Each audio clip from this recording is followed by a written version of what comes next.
Hello everyone welcome back to my channel. जिते बड़े भी फैमिली रो किसी भी गेट टुगेदर हुए या फिर किसी ओकेजन हुए आम कजिन्स माने सब एकाठी हेले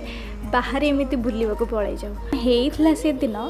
दीदी कहले आम बाहर को बुलिया को जावा पुणी से मो भौणी को कहले तू गाड़ी चला से कहला ना ना मुझे चल पारिनी तुम चल से कहले हो ठीक अच्छे मुझे चलाऊँ तुम्हें दी जन जाक बस भाई गाड़ी जाकि जो जगह रहा ऊपर से सी कहते है तमे दी जन मो भौणी तुम दी जन को मो पर विश्वास नहीं मुझे गाड़ी नहीं जी आ गाड़ी एमती जगार अच्छी ना गाड़ी ऊपर को जाऊँगी ना तल को जाऊँगी जदि किसी हम आम दी जन बसले सीधा पड़ू तले सिचुएशन रे मु तुम मान को गोटे एडवाइस दूची बिल्कुल देखनी से तुम भाई ना भौणी गोटे कम कर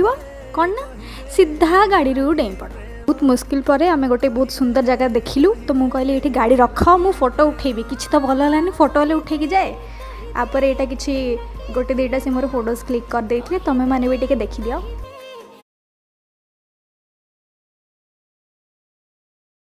So that's it for today guys. Bye bye. See you in the next vlog.